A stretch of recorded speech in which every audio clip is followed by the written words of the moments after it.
Easy engineering, where the engineering is made simple. First of all, let us understand what the power electronics is. Power electronics is a special branch of engineering of electronics in which we deal with the various components that can deal with higher ratings of current, voltage and power. Power electronics શું છે? Power electronics એન્જિનિયરિંગની એક એવી special branch છે, ઇલેક્ટ્રોનિક્સની એક એવી special branch છે કે જેની અંદર ખૂબ જ ઊંચા પ્રમાણના કરંટ, વોલ્ટેજ અને પાવરની સ્ટડી કરવામાં આવતી હોય. સૌથી પહેલા તો એ જોઈએ કે પાવર ઇલેક્ટ્રોનિક્સ અને સાદું ઇલેક્ટ્રોનિક્સ બે વચ્ચે શું ડિફરન્સ છે.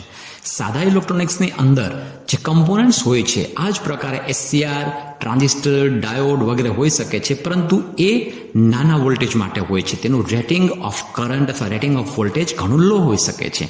જ્યારે પાવર ઇલેક્ટ્રોનિક્સના કમ્પોનન્ટ જેમ કે પાવર ડાયોડ છે, એસસીઆર છે, આઈજીબીટી છે, એમસીટી છે, એ ખૂબ જ ઊંચા અમાઉન્ટના કરંટ અને વોલ્ટેજને ડીલ કરી શકે છે.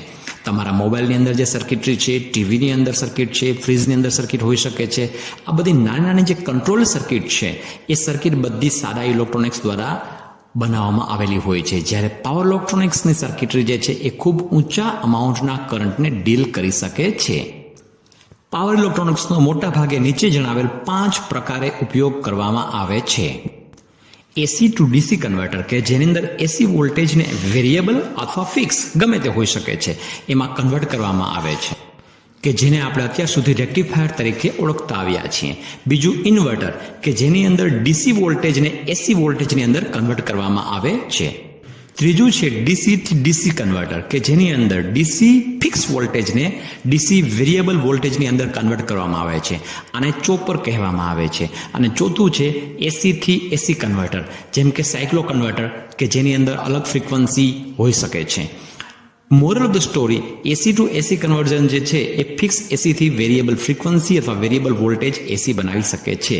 અને છેલ્લે આવે છે સ્ટેટિક સ્વિચ કે જેમાં મોટા ભાગે પાવર ઇલેક્ટ્રોનિક્સ જે છે એક એના કમ્પોનન્ટ સ્વિચ તરીકે વાપરવામાં ઉપયોગમાં આવે છે.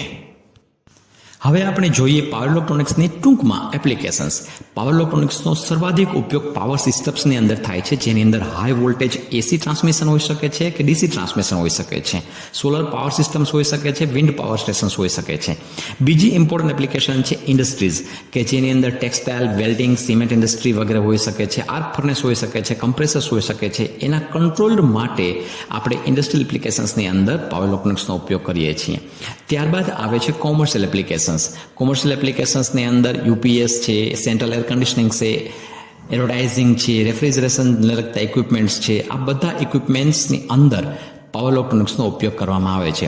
ટ્રાન્સપોર્ટેશન એપ્લિકેશન જે છે એમાં battery charger, tractions, electric car, trolley વગેરેમાં પણ પાવર ઇલેક્ટ્રોનિક્સનો ખૂબ જ ઉપયોગ કરવામાં આવે છે. ટ્રાન્સપોર્ટેશનમાં મોટા ભાગે રેલવેને લગતી જે એપ્લિકેશન્સ છે એની અંદર પાવર ઇલેક્ટ્રોનિક્સ ખૂબ એટલે ખૂબ ઇમ્પોર્ટન્ટ સાબિત થયું છે. Now let us understand few important members of the thyristor family.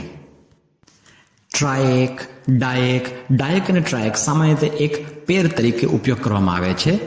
થાયરિસ્ટર SCR કે જે થાયરિસ્ટર ફેમિલીનું ખૂબ એટલે ખૂબ અગત્યનું અંગ ગણાય છે અને મોટાભાગે થાયરિસ્ટરને as good as synonym of SCR તરીકે ટ્રીટ કરવામાં આવ્યું છે. જીટીઓ અથવા gate turn off thyristor, UJT અથવા તો યુનિજંક્શન ટ્રાન્ઝિસ્ટર, પીયુટી કે જે યુજેટીનું જ એક પ્રકારનું એડવાન્સમેન્ટ છે. LASCR light activated silicon control thyristor, આપણું જૂનું અને જાણીતું ડાયોડ એનું જ મોટું સ્વરૂપ એટલે power diode. PNP diode, by junction transistor અથવા BJT જેને આપણે કહીએ છીએ ટ્રાન્ઝિસ્ટર તરીકે ઓળખીએ છીએ એ, પાવર મોસ્ફેટ અને IGBT. આ બધા કમ્પોનન્ટ્સ જે છે એને ડિટેલમાં આપણે સ્ટડી હવે પછી કરશું. For more such videos, keep watching Easy Engineering. Thank you.